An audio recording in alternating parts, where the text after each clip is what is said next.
பரிசுத்த வேதாகமம் பழைய ஏற்பாடு சங்கீதம் 147 அதிகாரம். கர்த்தரை துதியுங்கள், நம்முடைய தேவனை கீர்த்தனம் பண்ணுகிறது நல்லது, துதித்தலே இன்பமும் ஏற்றதுமாயிருக்கிறது. கர்த்தர் எருசலேமை கட்டுகிறார், துரத்துண்ட இஸ்ரவேலரை கூட்டி சேர்க்கிறார். இருதயம் நொறுங்குண்டவர்களை குணமாக்குகிறார், அவர்களுடைய காயங்களை கட்டுகிறார். அவர் நட்சத்திரங்களின் இலக்கத்தை எண்ணி அவைகளுக்கெல்லாம் பேரிட்டு அழைக்கிறார்.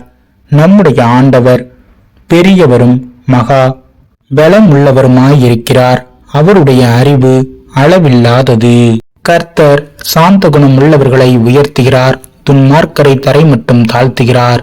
கர்த்தரை துதியுடன் பாடி கொண்டாடுங்கள், நம்முடைய தேவனை சுரமண்டலத்தால் கீர்த்தனம் பண்ணுங்கள். அவர் வானத்தை மேகங்களால் மூடி பூமிக்கு மழையை ஆயத்தப்படுத்தி மலைகளில் புல்லை முளைப்பிக்கிறார்.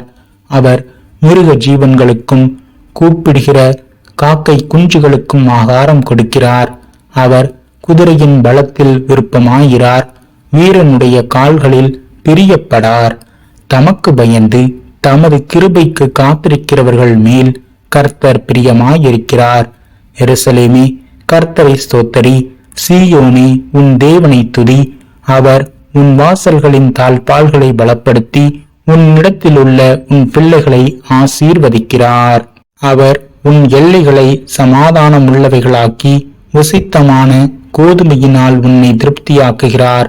அவர் தமது வார்த்தையை பூமியிலே அனுப்புகிறார், அவருடைய சொல் மகா தீவிரமாய் செல்லுகிறது.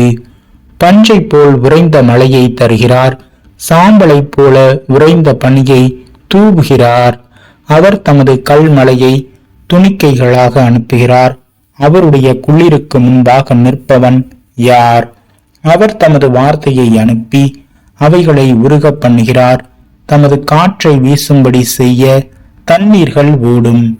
யாக்கோபுக்கு தம்முடைய வசனங்களையும் இஸ்ரவேலுக்கு தமது பிரமாணங்களையும் தமது நியாயங்களையும் அறிவிக்கிறார்.